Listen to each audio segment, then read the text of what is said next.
Eu trago mais um vídeo para vocês a respeito da ação de obrigação de fazer.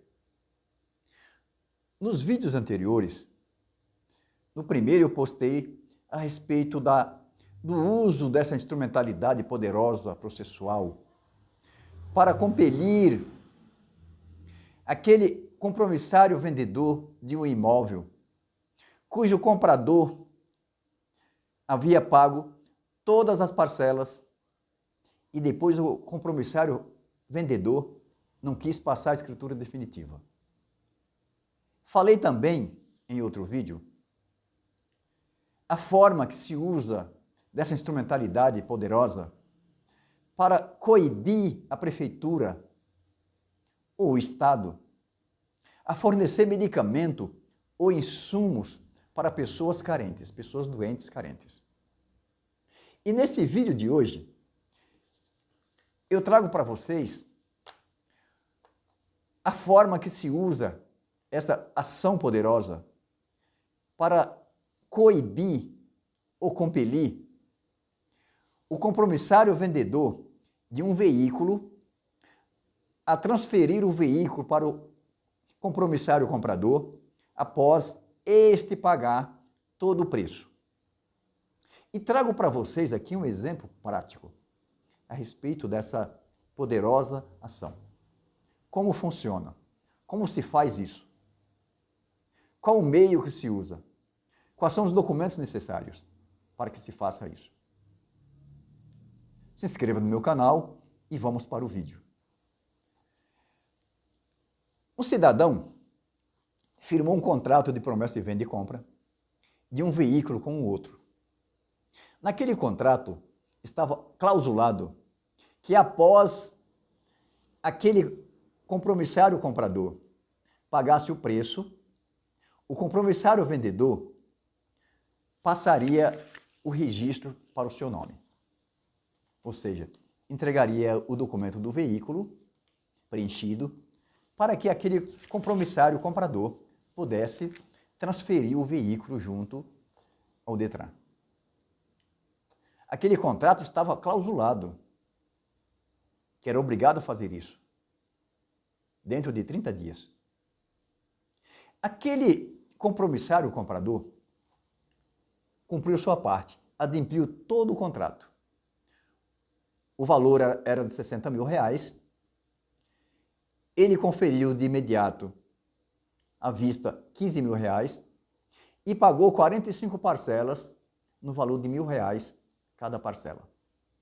Ao cabo desse pagamento, ele procurou o compromissário vendedor para que transferisse o veículo para o seu nome, preenchesse o documento. Ele se recusou, sem nenhuma justificativa plausível, apenas porque é um espertalhão e queria levar mais algum dinheiro. Inclusive alegou que só passaria o documento se ele passasse mais algum dinheiro, e exigia até uma quantia. Ele, inconformado, procurou a justiça e propôs uma ação de obrigação de fazer essa ação, para compelir aquele vendedor faltoso a transferir o veículo para o seu nome. Ele juntou o contrato, juntou todas as quitações das parcelas pagas, na data correta, a quantia correta, o valor correto. Por que isso é importante? Se está tudo correto, eu falei para vocês em alguns vídeos anteriores que o contrato, após um dos contratantes cumprir a sua parte, o outro é o escravo do contrato. Ele é obrigado a cumprir o contrato. Se não cumprir o contrato, ele está em mora. E aí deve ser constituído em mora para que possa entrar com uma ação. Mas nesse caso não era necessário, porque já tinha, no próprio contrato já estava estipulado. Ele procurou a justiça e entrou com uma ação de obrigação de fazer contra aquele malandro para adquirir o documento do veículo. E pediu naquela ação que o juiz culminasse numa multa de meio salário mínimo diariamente. E assim o juiz o fez.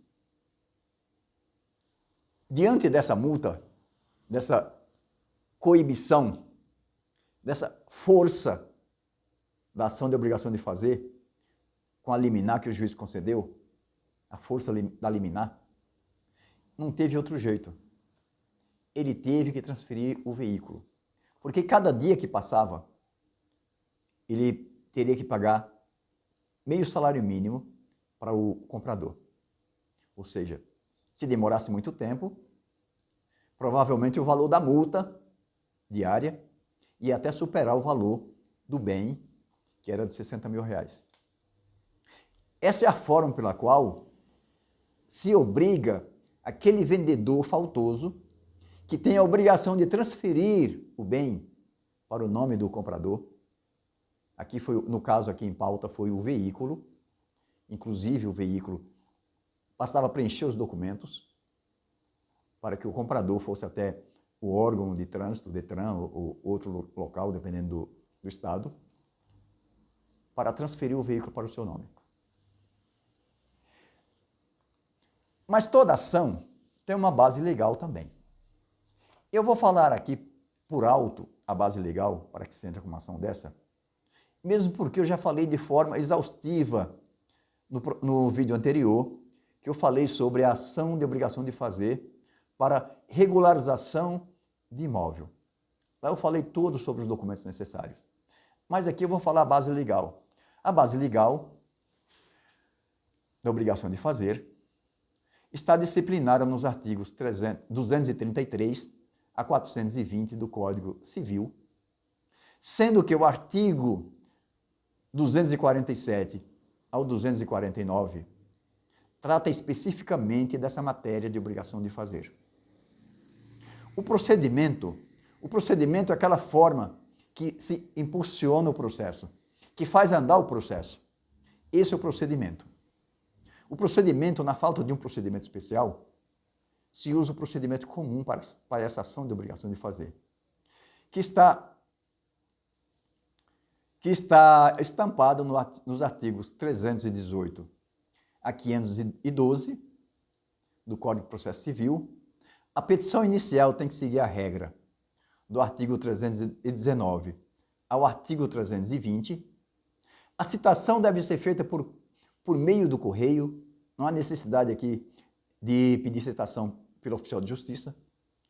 A lei diz que pode ser por meio do correio. Inclusive, tem o artigo 247 que estipula sobre isso. Tem também o foro competente. O foro competente é aquele foro, se não tiver uma eleição de foro no contrato, o foro competente aqui, quando se tratar de pessoa, do comprador, pessoa física, e o vendedor, pessoa jurídica, o foro competente é a escolha do autor. Pode ser no domicílio do autor, se o autor assim escolher. O autor escolhe. Porque quando se trata de uma compra e venda entre pessoa física e pessoa jurídica, que o comprador é pessoa jurídica, nós usamos o artigo 101, inciso 1 do Código de Defesa do Consumidor, privilegiando a pessoa menos favorecida. Porque quando se trata de pessoa física, pessoa jurídica com pessoa física, obviamente a pessoa física é desfavorecida e a pessoa jurídica tem um poder econômico muito maior e também um tecnicismo mais evoluído. Porém, se tratar de duas pessoas físicas, o foro competente é o foro do domicílio do réu, ou aquele que ele apresenta no contrato. Pode ser do seu trabalho também. Se ele apresentou no seu contrato aquele foro, pode ser aquele foro lá.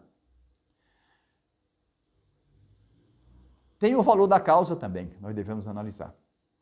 O valor da causa, nesse contrato aqui, vimos que o contrato era de 60 mil reais, que foi conferido 15 mil de entrada e 45 parcelas no valor de R$1.000 cada parcela. Nesse caso aqui, o valor da causa é o valor de R$60 mil.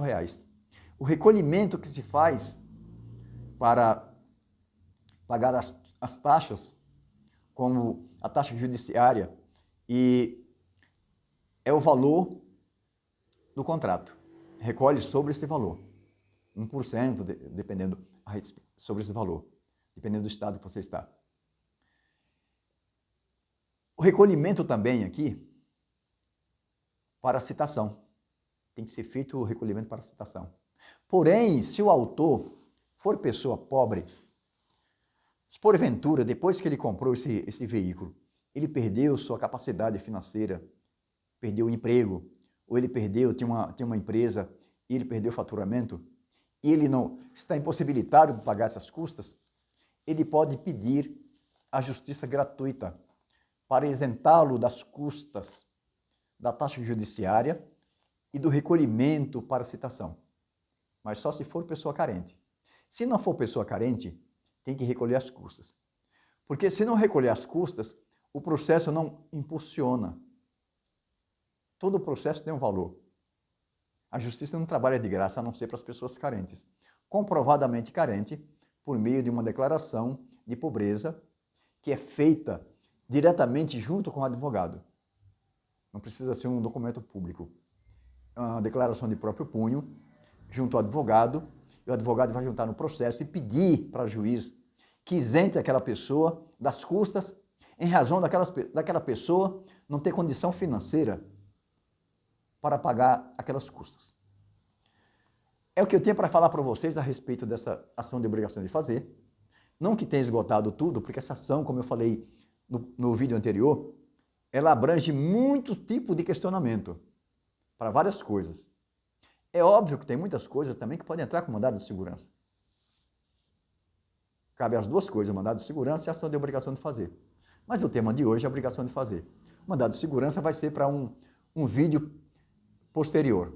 Por hoje é só e fiquem com Deus.